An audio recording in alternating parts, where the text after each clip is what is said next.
always, as a leader, remember why people voted for you.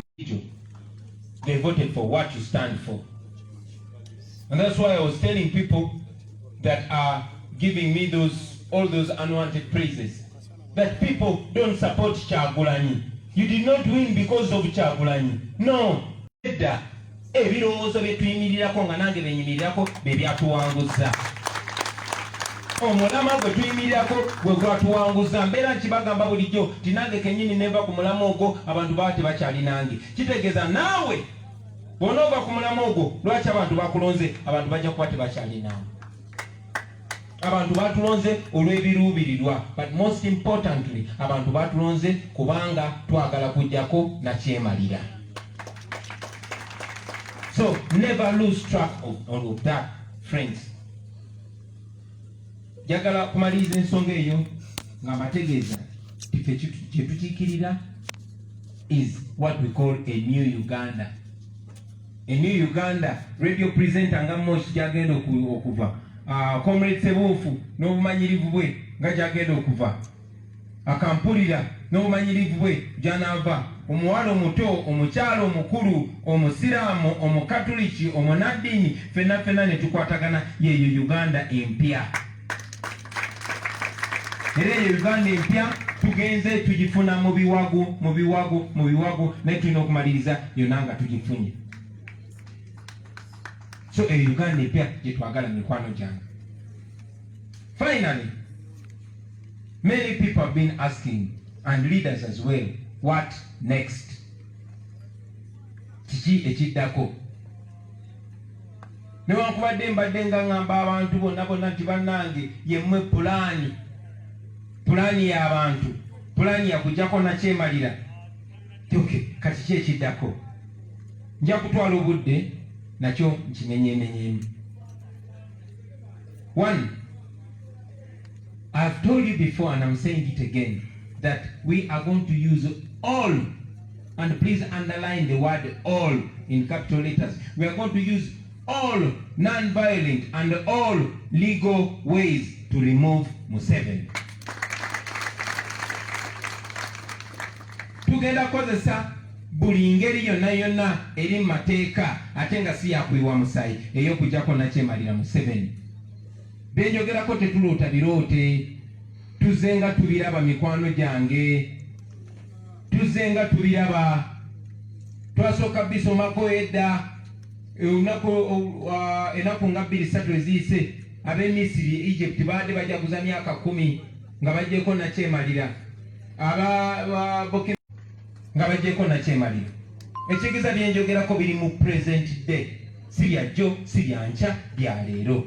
Era naffe Museveni tugenda mujjako kubanga abantu bali wamu naffe, abantu bayimiridde naffe, naye si bantu bokka.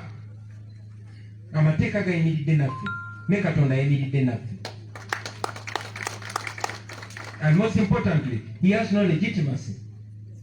So our mission is to use all legal and non-violent ways to remove this dictatorship. Legal meaning number 1, yali yakwesimbawo. Netwesimba a clean campaign, newankubadde campaign eyo yali ejjudde ettemu, ng'ejjudde obumenyi bw'amateeka, buli kimu kiri documented. Ensi yonna yakirabanga. Ng'eraba Mwami Museveni nga bamenya amateeka, ne bajjako intaneti, naye Mwami Byabakama n'atandika nga bamubulya buulizi kakati bangirira nti Museveni awangudde n'ezino natugwamu zikendezeeko kati zongezeeko kati zikendezeeko. Basooka kulangirira awangudde ne balyoka batandika okubala obululu. So mikwano gyaffe bangi wano mu Uganda n'okwetoloola eggwanga. Many friends here in Uganda and all over the world have been asking whether or not we shall go to court. I'll do schools of thought. One side of thought was suggesting that going to court is a wastage of time. Why? Because they know that General Museveni is the one that appoints the entire bench in the court, in the Supreme Court of Uganda. And they've learned from the recent history, 2011, and 2016 in the petitions by Dr. Besigye and Amama Mbabazi.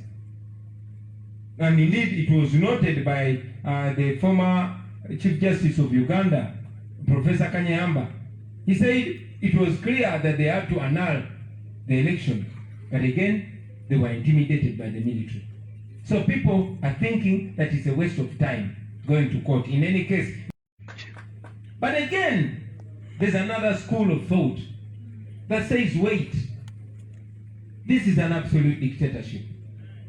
And it's the same dictator that appointed Mr. Byabakama, who used to implicate him for rape, who you knew right from the beginning that he was against NUP, castigating us for using red and appearing outrightly biased. He is the same person that blocked me from campaigning. He is the same person that has been created to carry out what they call a scientific election. But we went into that election because our hope is not in Byabakama's hands.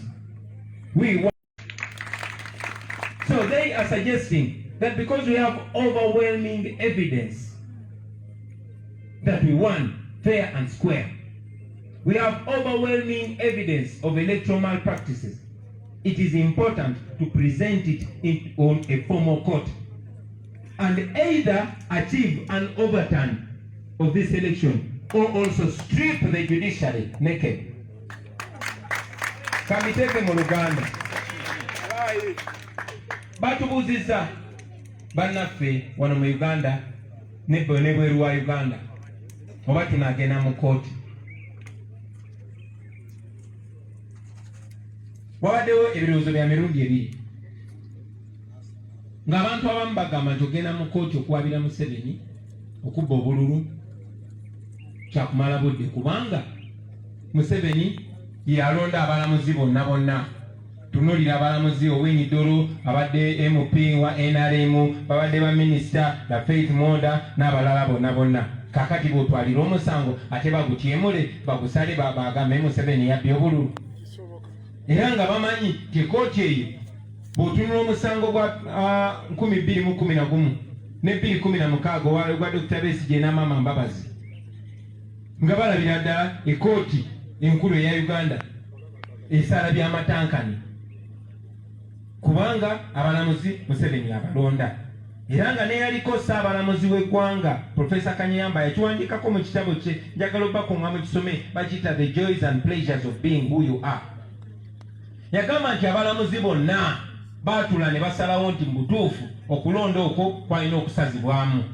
Naye baatiisibwa amagye, era ogenda okeera ku makya nga banne be basazeewo okulonda kusazibwemu nga beekyusiza era ne bigenda bwe bityo. Kale nno nga bagamba tugenda mu kooti kubanga ate okuyamba Mwami Museveni abeeyo agambe kati Bobi Wine twamwangula n'agenda ne mu kooti naye ne tumuwangula katuliwo mu butuufu. Naye ate abalala ne bagamba nedda, tumanyi nti kati lino eggwanga lya bannakyemalira. Museveni yawamba eggwanga n'awamba n'ebitongole bya gavumenti byonna. Naye era ng'obubaka bwe nabawanga nga tumanyi nti Mwami Byabakama oyo gwe baakozesa yali prosecutor mu musango gwe basibirako Dr. Besigye nga bamuwayiriza okukwata omukazi. Yali Mwami Byabakama. Mugende musome ebyafaayo byaffe. Naye kati ne bamusitula ne bamuteeka wano nga yasalawo ani awangudde okulonda. Era mwamulaba Mwami Byabakama nga gyagamba temulina kukozesa langi ya redi kubanga langi y'abantu balala. Yali Mwami Byabakama yakwata ekkubo, of course mu bumenyi bw'abateeka n'agenda n'abuza candidate omu nga yagalamu olukusa ateketeke kye baayita scientific election. Yali Mwami Byabakama yatukolokota nti tumenya amateeka ga COVID n'ayita bakandidate bonna naye nga tayise Museveni. Yali Mwami Byabakama mu bumenyi bw'amateeka n'agamba nze kati ŋŋaanidde okukola campaign mu district ezaali zeetoloddewo. Yali Mwami Byabakama eyayawukana kwate gwe twatuvumirira ennyo Mwami Kasujja.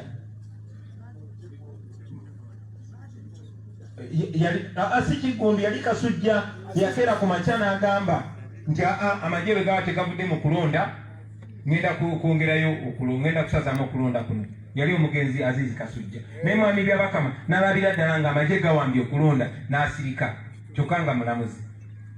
So bwe twagenda mu kulonda nga mwami byabakama ye ssentebe w'akakiiko k'ebyokulonda, era abantu abalina endowooza ne bagamba twagenda mu kulonda nga byabakama yakola ki?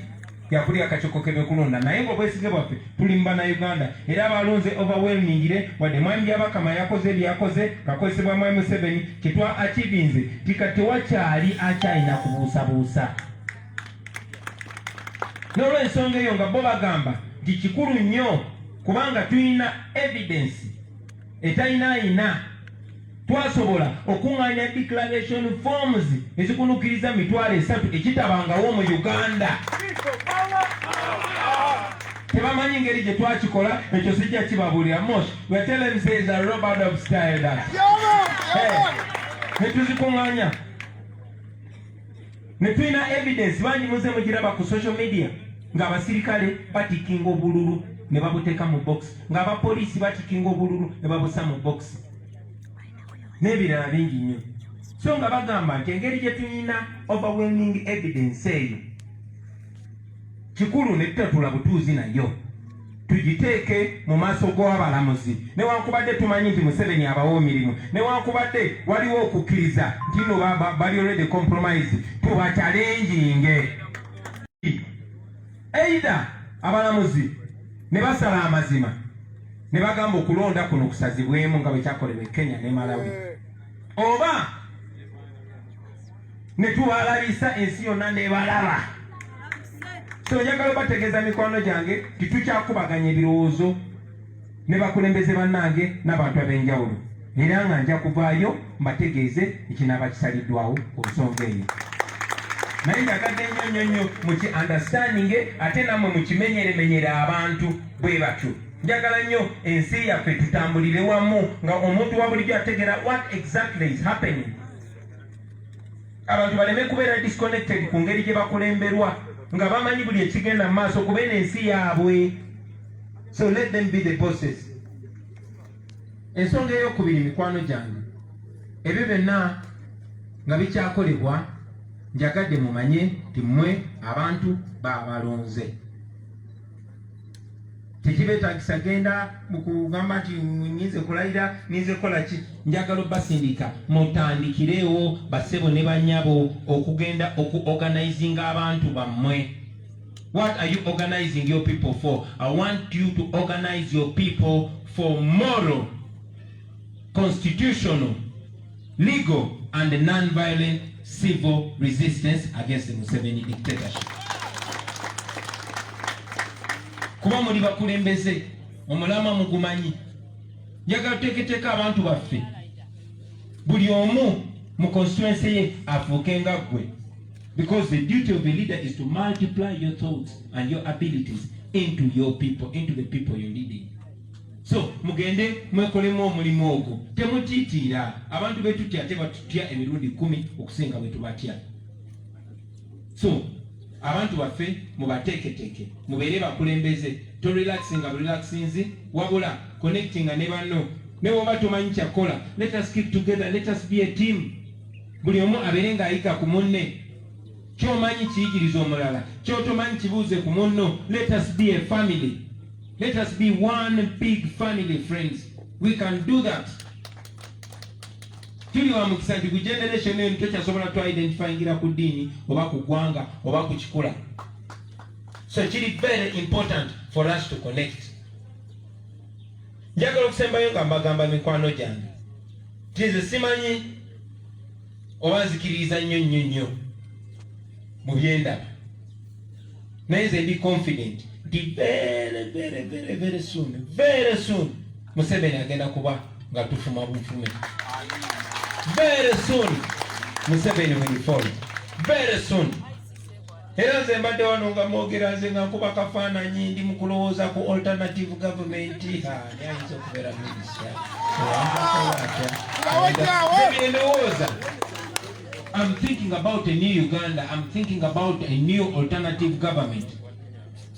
Era namwe ye mentality gye njagala muve wano nayo. Njagala mwerabe nga muli mu government, kuba muli government bino si bya kusaaga. Bwe twali abato twabirootangako buloosi nti ghetto government, katuli Uganda ne government. era temwetunulira nga ba opposition. No, aba opposition balina kuba Museveni n'aba NRM ne banne. When you are government, the people of Uganda voted you into power, and the people of Uganda will assert their voices very soon. Omwe Museveni. So njagala basaba mikwano gyange mutwale obudde. One, mwetunulire nga bali mu government. A very productive government, a very helpful government, a very connected government to the people. One, muwininge more of the people's trust. Nga si kumanya bumanya bizibu byabwe na kubyogerako naye n'engeri gye tusobola bigonjoolamu. Era ekyo kijja kujja nga mukwataganye wamu. Mutwale obudde muyige. Manyi many of us are learning on the job. So mutwale obudde muyige. Okwagala okuyiga tekitegeeza butamanya. Kitegeeza nti omanyi oyagala okweyongerako. Otegerera omuntu omugezi kwe kwagala kwe okwongera okuyiga. Take time and read. Just reading the Constitution alone and understanding it is a very small book. Njagala batasinga mwenna. Go read the Constitution of the Republic of Uganda. Ojja kubayo ate ng'owanise n'ebbango nga Constitution ngetuwa obuyinza bungi nnyo. And then take time to read as much as possible. Read those papers that you get in council. Understand governance. Kuba mutandise kati naye nze mbalaba wano we muli siwe mulina okukoma. Banange muli suubiri abantu. So mutwale obudde mu understanding ate nawe ekyoyize genda okibreakingire down abaana. Twaha kyoyize genda okibreakingire down abaana bakimanye. That is the best way for us to transform this country called Uganda. Museveni mutandika omula ekyokubajukiza tebinaba kugwa. Ekyokubajukiza nti tuli bakozi b'abantu, muli bakozi b'abantu. Temwalondeddwa just kuvimba. No, mwalondeddwa kukiikirira abantu, kuweereza abantu. Amanyi g'abantu abo abakulonze gakuŋŋaaniramu ggwe. Buli woosukuka lowooza ennamba y'obululu gye wafunye. Abantu abo bonna bakukkiririzaamu mukwano gwange. Abantu abo bonna bakwinamu essuubi. Ate tewali muntu ayinza kudisappointinga okujjako ng'omwesize nnyo. There's a very thin line between love and hate. So njagala abantu abo bamanye nti ddala ffe Uganda empya. Wakati mu kusoomozebwa, wakati mu kulemesebwa, wakati mu kwagala ogulibwa, njagala basaba mu standing firm. People offer leadership to all of us. Offer leadership to the next generation. Bana abaana bayiwawo omubiri. Twongere obbawo ensonga lwaki balina okuyiwawo omubiri. Saagala mbeerawo ku social media nga ndaba ba activists nga complaining about the leaders. Tetubawo nsonga complaining. No. We must not become the usual politicians. Abantu bakowa ba politician bannange. Abantu bakowa ba politician. I request that you be leaders and not politicians. Tugenda kuweesa abantu ekitiibwa. Abantu bagenda kufuna ensonga. Lwaki Museveni gobadde olowooza nti wakugwa mu wiiki emu ng'agwa mu nnaku ezitabuza wiiki. Ffe tusobola okuwaaba abaana amaanyi n'ava mu kkomera n'atandikira we yakomye n'enkya ne luli. Bannange njagala obbeebaza, njagala obbasabira Katonda abawe obugumu, abawe amaanyi, abawe obwesigwa eri abantu, but most importantly abawe empisa. Take time and learn our values as the National Unity Platform, which number one is discipline. Let us be disciplined. Let us be reliable. Let us have integrity. Let us have fidelity. But most importantly, let there be service. Let us serve people. Ekyo bwe tunakikola banaye mujja kuba mumpeeseza nnyo ekitiibwa. mujja kuba muweeseza Uganda ekitiibwa, mujja kuba muweeseza generation yeno ekitiibwa, mujja kukkirizisa abantu naddala abantu ba wansi tiddala Uganda esobola okukyuka. Tusobola. Museveni kyayagala tubeere si kye tuli. We are much greater than that as a generation. So let us use this opportunity to exhibit it. Bana mwebale nnyo mwebale ddala kumpuliriza. Mukama abampeera omukisa, Mukama abagumye. Mweyongere okwadvocatinga n'okwagitatingira bannaffe abali mu makomera. Abaana bangi nnyo basuka 13,000 abali mu makomera abatulugunyizibwa. Bangi battibwa ne tutamanya na kumanya. Ne buli we tuteekayo embeera mukitwale ng'omulimu gwammwe naddala mu abakulembeze. Munoonyereze ku baana abakwatibwa bali bameka, baliwa. Buli wabaawo ogenda mu kooti mugende eyo. Muconnectinge communities zibeere connected. Museveni alowooza nti bwe bansibira wano abaamaze, naye muli bangi nnyo, buli omu kumwe kati abantu baku. Tugende maaso mikwano gyange, kino tusobola okukikola era tukikole. Mwebale nnyo mwebalire ddala, Mukama abampeera omukisa.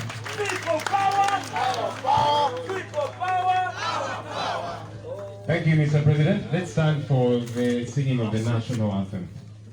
And after that, I'll call Mukulu Wafe, Fred Nyanzi Sentamu atusabire. Oh, Uganda, may God uphold thee. We lay our future in thy hands.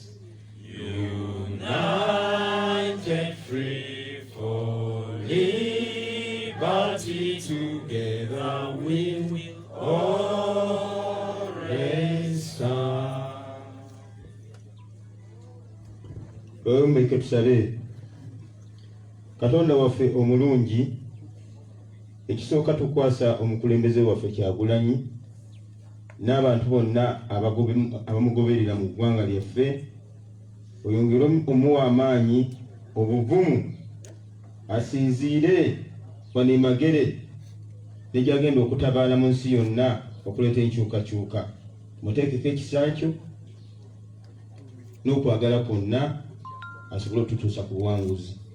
Ekyokubiri, otuyambe baganda baffe abaafa bawummule mirembe era batwegatteko balwanire eyo gye bali.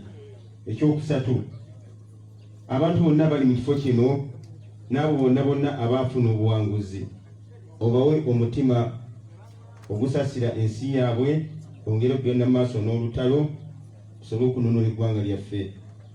Tukwegayirira Mukama Katonda waffe ojjukire eggwanga lyaffe, naye okusingira ddala tuteeka omusajja Yoweri Kaguta Museveni mu mikono gyo, omuteekemu okutegeera ajjukire emyaka gye, ajjukire n'ebiseera by'amaze, era ategeere nti waliwo abasobola okutwala eggwanga lino mu maaso ng'afudde, aleme kufa abantu bakube engoma nga bajaganya bujaganya.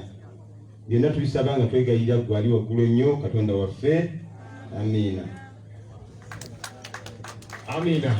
Tugenda kukola bwe tuti nga tunayimba lutalo. Bwe tumaliza wano, we'll have a photo opportunity with the president ku madaala wali waggulu. Naye tuli bangi, so tugenda kwemenyaamenyaamu. I think we'll do it per constituency. Ekifaananyi okuvaayo obulungi. Tujja tutandika ne ba LC5 councillors, then tugende ku a constituency that way. Oh, lutalo nga luwedde, tuliyambale ngule.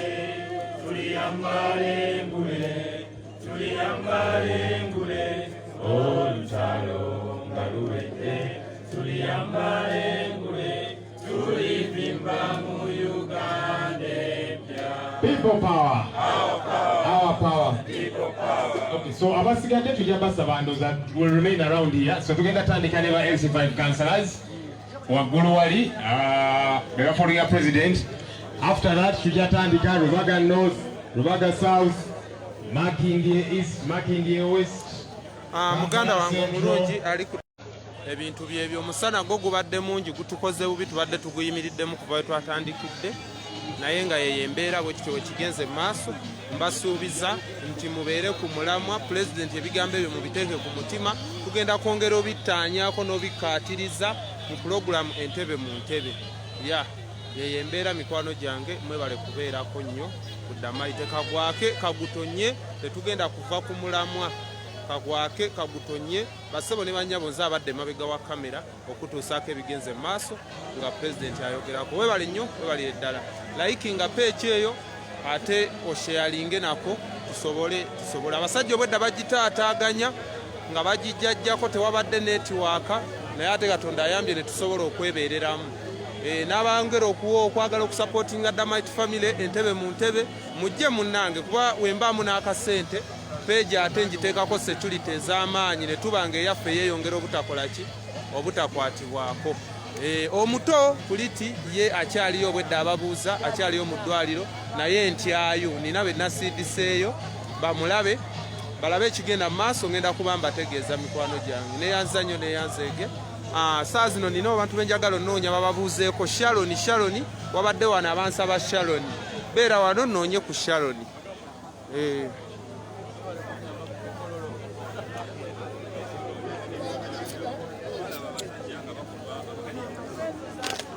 Beera wano tunoonye ku Sharon. Waliyo obwedda abaagala obuuza ku Sharon.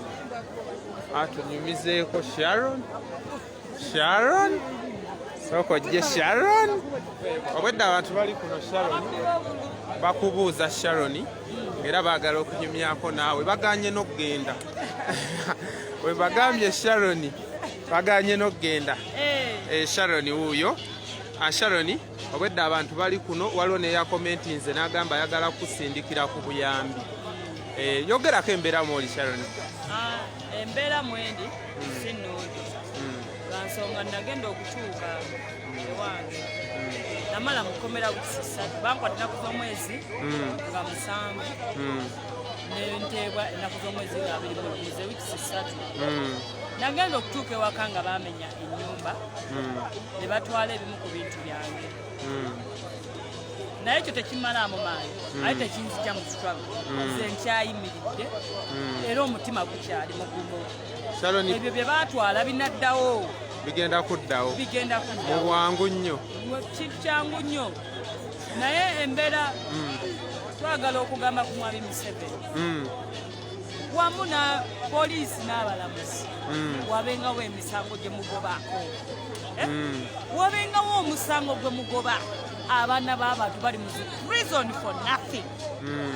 Bannange bikwasa awatali musango, awatali Sharon gwe walekayo abakazi bame prison mwe nali nalekayo abakazi 32 nze nali wa 33 naye nga mazima buli omu bwakubuulira fayiro ye teyina makulu, tekuli yatta muntu, tekuli nti oba oli ki, naye nga n'omusango erosi gwemaliriza oba okutuula obutuuzi baabasalira. Ate tebasala myaka 2 oba gumu, batandikira mu myaka 3 ng'oli ali convict mulamba for nothing. Mbubaana n'abaana baalwanya, abaana baalwana banneiba, oli n'akola ekisoboka okulaba ng'oli bamusiba. Bannange tukyuseemuko. Sharon, abantu babuuza wawona otya ekalangala? Okuwona kwange ekalangala okusooka n'okukuba byonna bye baakola batandikira ku Sharon ekalangala. Nze gwe basooka okukuba era nagenda okukalangala nga sitambula ng'amagulu gano malwadde, naye Mukama n'antuyamba nti ebbanga ate pulezidenti yagamba atadda mu kampeyini nali mmaze okutereera. Nze kubanga awali Bobi toŋŋamba ate tontuma byakukola, ekyokukola mba nkimanyi awali kyakumanyi. So ne tugenda okuddayo nga kalangala mumusomoka nti bwe bankuba pepper spray engeri gye baali bankubako pepper spray ogutali mulundi gumu oba 2 amaaso gange gaali used to that. So bankuba kaali akagundi balina ennaku zino obuke bwe balina obutono bwe bakozesa, tebakyakozesa ono omunene, kizibu okukozesa kati omunene. Bankuba akebe kalamba nenfuluma emmotoka nga ninga atakyasobola kulaba, naye nakwata bwe nti mu maaso nemba nga nsobola okulabira mu ki wanagaziya engalo nemba nga nsobola okulabira muno mu bbali. Nenfuluma emmotoka nensooka nentagala ne bankuba emuggo kuno njuga gyali emiggo abasirikale Sharon wakubibwa era bangi abalaba ng'okubwa ne bankuba naye mukama n'antaasa nti baali bayimidde abasirikale wakati nga beewadde ebbanga ne nnyingira ensiko omulundi gumu bwe nayingira ensiko omusirikale najja nga ngoberera good chance ndowooza waaliwo abaali ate baagala okutoloka n'ava ku nze ate n'adduka akole ki alabe abali ku kkubo we nawonera naye mba mponedde mba ndi mukasukawo wennyini we nali neekwese omusirikale omu n'agamba waliwo adduse mu nsiko ne bakuba essasi lyangwa kumpi eryasooka kuba baakuba eno sayidi ne ligwawo n'endala ne ligwa bali so nali wakati waago mukama n'antaasizaawo ne ntambula ensiko nga negyendaga sikolaki tomanyiyo nenjituulako nentwala mba ntambula ng'emmotoka mwe najjidde mukama nayo yataasizza nannyini mmotoka n'asimattuka ne mbasanga netandika obeesibakaawo bwetyo mu kudda ne tulindako embeera n'etereera ne tudda ku kidyeri ne tulinnya ekidyeri n'enzira e Kampala so ne bankwatira Mbaale ya nga tukoma nga tugenda twali tubanamisindwa kuba twalina okuba twali tubanamisindwa tudde Namayingo so awo we bankwatira era kwe kubonaabwa kwange nina ennaku nti saawa Kyagulanyi Kalulu naye at least nina paati yange gyenzanye mu struggle era abamu bambuuza nti oli mukazi but how do you make it lwansonga fe abamu tuli bakowu ba gavumenti nakumera mitima bye tuyisemu bye bingi tuyise mu masasi tuyise mu tiyagasi tuyise mu biso naye nebaza Katonda nkyali mulamu bannaffe bafudde nefunze nkyali mulamu so nebaza Katonda olwekyo namwenna asobola okunyamba anyambe asobola yenna you can help me naye nga tetukyalina bintu fe abaalwa mu makomera bamenya amayumba gaffe. Okay, baganda bange abalungi yeyo embeera ekumidde ku Damaiti. Pulezidenti abagambye mu abalina okuzzaamu abaana amaanyi mu abalina okuzzaamu abaana amaanyi era tubasaba bambi mweyongere ddala okuyamba nga Sharon wabasabye mwana muwala talina waatandikira mu mbeera waali katubatereke ennamba Sharon message zirabiraawo message ogera tudde wali mu gundi tudde wali mu tenti oba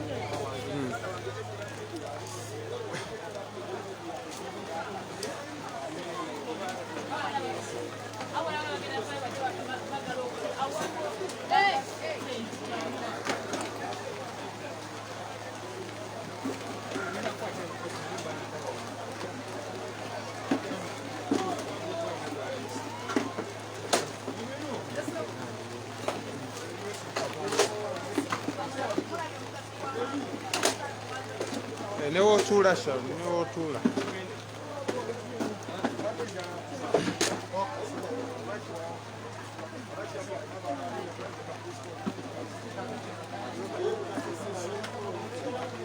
omuntu yenna asobola okubaako kyataasa ku Sharon bambi twagala abo abayinza omutaasaako katupininge wanene ennamba osobole okutaasaako kyotaasa kyonna mu mbeera bwetu.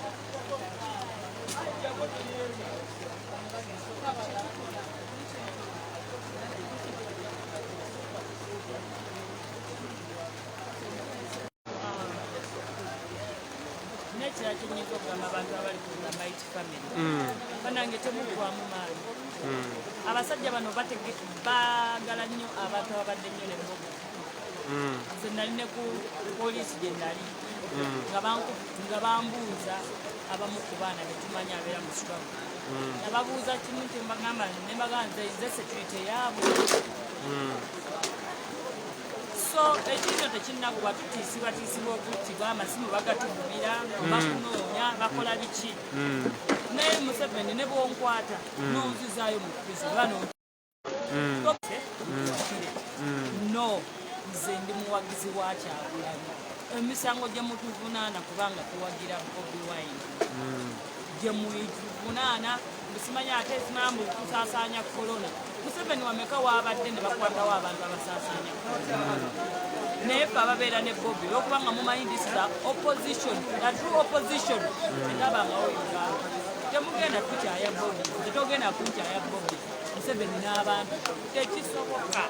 Kyekyo kyennyini ali ku Damaiti family page nga pulezidenti wagambye nti abaana mubazzeemu amaanyi nga Sami we mumuzzaamu amaanyi ne mugulya kaddata ne mukola biki ne Sharon wuuyo mwana muwala talina waasula bamukulisaayo okaawo naye nga w'obimanye Uganda nti buli omu aba akola ki essimu ezo tozikubako nedda ziri mu mannya ago wano agenda kuba essimu agiraba bambi otumutaase kubanga gwe mulimu gwe tuli okukola kyofunye kyonna mu mbeera eyo wanje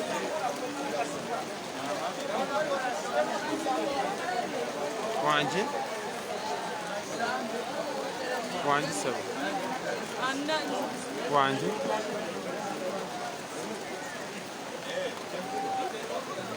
Sami kantu alina omukisa gwebaza waliwo omukyala eyasasulidde medico omukyala ki yongera ku ddoboozi omukyala ki waliwo omukyala eyasazeewo n'asasulira medico kuba natuuka mu prison batwala abakyala 5 ze netuuka nenondebwamu ne banziza eddwaliro bali bonna ne babakolako after that ne bankuba empiso 2 ze sitamanyi oba zaaki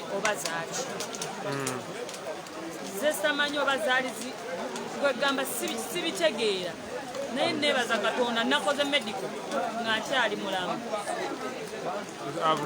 omutwalo erinnya liiryo bwangu bwakumalamu erinnya liiryo omutwalo wagusindikidde mwami twongirwe neyanziza nnyo neyanzege omutwalo gw'omulabe mukama akuwa omukisa webale nnyo omwami ntongire webale nnyo omutwalo gutuuse webale nnyo omutima omulungi ogwo mwebale kutuzzaamu maanyi kuba bino tebinaggwa ye Sharon we mujjira kuno agenda kuba alabye bambi abamutaasizza abasajja bano batutya bwe bakwata bamubuuza pulaani B bo bwe kaseera gye babuuza pulaani B eriwa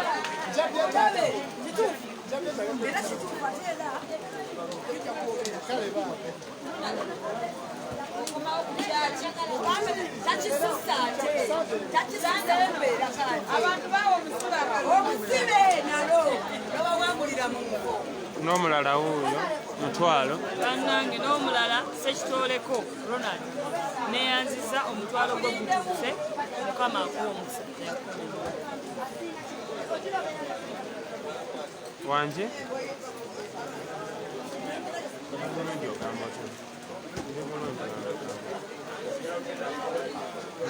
buli alina kyayongera eri obulamu bwaffe bannange awa survival tubeebaza mwebale nnyo buli alina kyateekako tukwebaza mwebale mutuwaniridde n'awatasoboka mubeerawo buli omu akoze paati ye naffe wetuli okuyiwawo oyo wa 200 wuuyo wansi asemba n'omulala wuno aweereza 200 neyanziza nnyo neyanzeege aweereza 2,000 nazo zituuse Sharon yakafuna emitwalo 2 aweereza mutwalo yani waswa akubeka neyanziza nnyo neyanzeege waswa webale nnyo okuzzaamu bana struggle maanyi webale nnyo webalire ddala wano ku Damite family buli kimu kiba kya musana gwayamba nampeereza nusu 10 neyanziza nnyo neyanzeege okozesa nusu 10 an agent number nusu 10 LCM limited webale nnyo webalire ddala tuliko abantu bangi neyanziza nnyo neyanzeege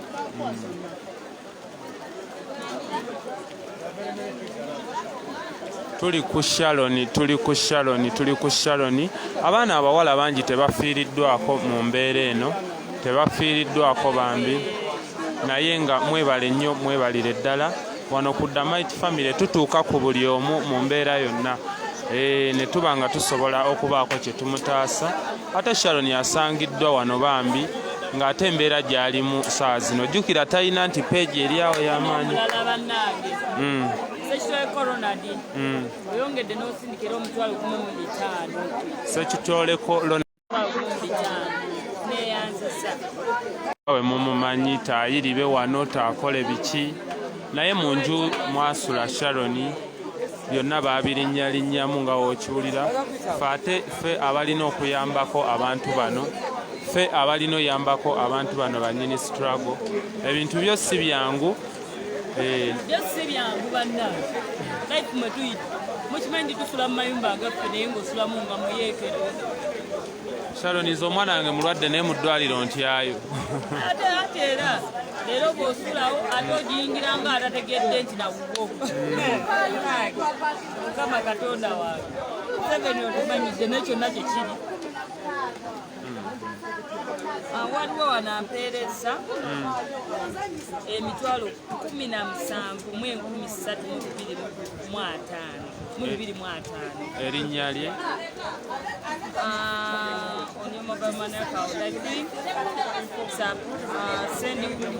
sendi weevu ezigira ne zidda mu mobile money wansi awo tozisoma mirundi ebiri erese Rebecca tweyanziza neyanzeege emitwalo 17,325 waliwo omulala wano Christopher Mayombwe opereze 15,500 neyanziza waliwo n'akusindikidde mu message wano mu comment asindise mu comment ye tezitasindise ku line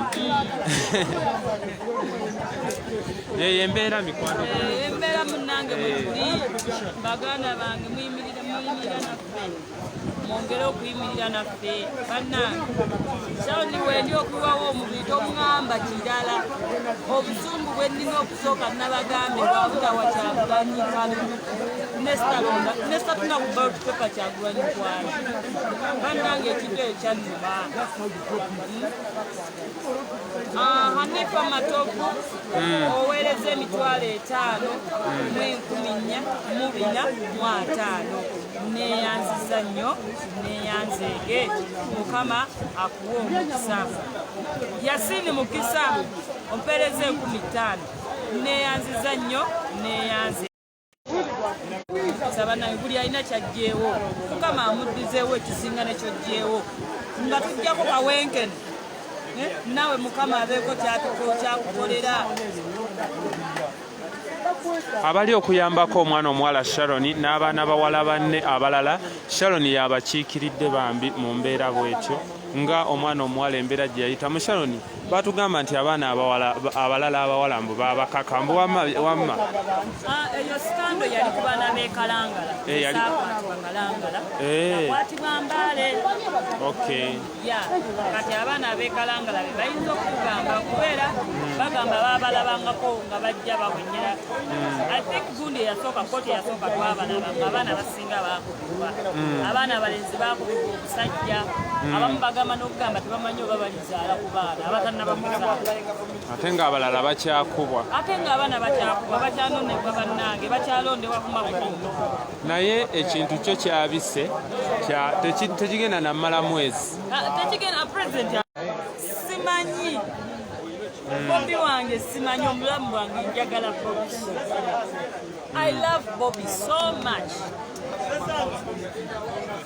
obulamu bwange njagala nnyo lwa nsonga yagenda okutuukiza Uganda eyakatweyungako obuyambi tuyambako mwana muwala Sharoni mumumanyi ekintu ekyateekesaawo Mighty Family Page nti eriko abantu ate abaana abali mu struggle bangi nga tebalina page toyina woyinza musanga ng'ate banna struggle pulezidenti yagambye muzeemu abaana amaanyi ge mwatulaga nga tunoonya akalulu gabe amaanyi ge gamu kino ekintu mulabye waneeno naye aziwandiise 10,500 Sharoni waatyo yalina akaviiri ke ng'omwana omuwala baakamukalakatako ng'ate ekitiibwa ky'omukyala ziba nviiri ziba nviiri yiyo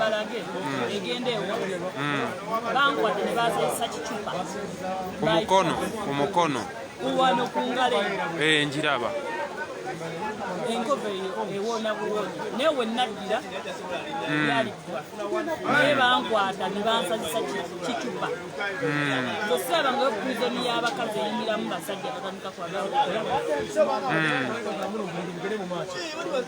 naye nga natuuka nga ne mbatunuulya n'abaana bennyini abe twalinga nabo abakazi prizoni baŋŋamba kiki ne mbagamba kuwagira Kyagulanyi nakulabako nze Sharoni ogumu ku mutima gwe nnina nagujja ku ggwe kuwagira Kyagulanyi ne batuuka nga ne babo bennyini ne banvaako nga bampita na Bobi nga bampatiza nga bwe batampita nga basigaye batampita Bobi Wine bampita Kyagulanyi naye nga lyonna lye bampita nze mpita balwansonga mmanyi kikyenze nze nga mbagamba ndi wano siina musango omusango gwe nnina gwakuwagira Bobi Wine era nga ngenda muwagira abasirikale abanene mu prison bagezaawo nga bava mu politics simanya laba abaana bo biki nedda Sharon ne bwempa essaawa zino Sharon wali abuuza olina abaana nina abaana ndi mukazi muzadde nina omwana agenda kuweza myaka 10 mu mwezi gw'omunaana omwaka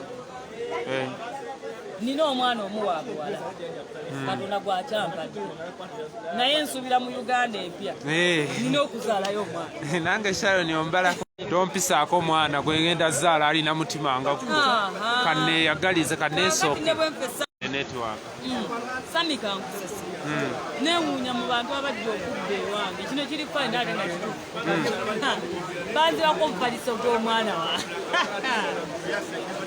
mu bantu abajja okubba ewo banne kiri fine naye nga kituufu ne muntu amufaliso mwani tutta ogwange ne mutata amufaliso gwa mwana wange nze obulamu bwange mwana wange kuba nnina omu nene mutwala n'ebibye bannange abali oyamba Sharon sente yalyo zeerabirayo kennyini meseji endaleze nakayiza masituula neyanziseeko ebbiri z'obadde Okay, mukwano yani amanya yani amanya Beti Mugalu sending wave Beti Mugalu yasingise. Okay, enkuba yo nyingi munango mulungi atulaba wayogera keri eggwanga enkuba ng'etonnya kuba mukisa akabonera ak'omukisa nti entebe yaffe yabakama yamanyi byatugamba yembeera ali ku Damite Family Page oli yalina message wezituukira n'alaba ssente ze mumuwadde tukikola lwa nsonga tetwagala kubuzaabuza eno gurupu ya Damite ne tekigaana yambirako muntu atalina mukutu gwe kale mu mbeera eyo gw'abadde agamba nti Sharon okozesa manya ki ku Facebook nalina akawunti nga ya Sharon wa Bobi bagihakinze nagenza okuddamu okuzzaako akawunti zange babagihakinze akawunti gye nnina kati bagiyita Sharon wa Kyagulanyi. Okay, Sharon wa Kyagulanyi owulidde gwe abadde abuza Sharon Nambo oba Sharon akawunti Sharon wa Kyagulanyi abaana akawunti bazikwatamu naye n'ova eri n'ogamba omuntu nti maiti mulowooza nkikola ntya okubanga nze yange kweri ate ekyo n'otakirowooza nako naye baana baabo bakwata mu zaabwe ebintu byonna bye tukozesa data biki tubiteekamu olw'eggwanga lyaffe baganda bannayuganda tubasaba busabi mutuzzeemu amaanyi buli mwana alajja na akawunti ye bagitwala naye okuva we twatandika Mighty Family kweri twagenza okuva mu kkomera ng'ekyaliko kale mu mbeera eyo nakyo mukyebalizeeko Katonda mukyekomyewo ananyiga nakwata mu kuuma manyi batugate bagenda kuzaako kiti mpaka eggwanga litereza naye akimanyi entebe siide entebe ya Bob entebe ya Bob waliwo akubuuza mbu bino bye tuwulira nga 3 Sharon olina kyobimanyiiko nga 3 siina kyemmanyiiko naye nga 3 tulina comrade waffe akyali mu kkomera Kalyango Beka ow'empiki nga 3 zegenda mu kalulu ka Kalyango lwa nsonga tukubye nnyo okulaba nga bonna bafuna wiini abali mu kkomera bali mu kkomera Kalyango so nga 3 tugenze ngenda mpigi kukuuma kalulu ka Kalyango nakumya akajjamira na Kalyango n'akawangula kabadde kangu aba NRM batukozeko komedi nungi so nga 3 nze ndi mpiki ngenda kunoonya kalulu ngenda kukuuma kalulu ka Kalyango naye alina okuba mu kkomera nga alina wiini babadde n'abasibe 5 abeesimbyewo Kalyango ewokutaano yasembayo era n'abalonda abasigaddeyo mweyongera okunyweza mbuleera kuba tuli mu buyinza abasigadde bannange bonna betugenda okulonda nga 3 abasembayo bannange abalonzi ambuleera akabonero manvuuli tusoosowaze manvuuli tebanayagala okukwatamu weetuli era tubirabyeko abasajja bakwatira ddala mu bululu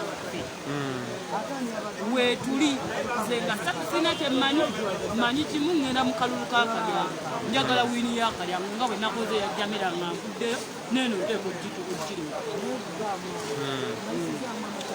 Okay, baganda bange abalungi mwenna abawadde ku Sharon obuyambi n'abakyeyongera okumuyamba.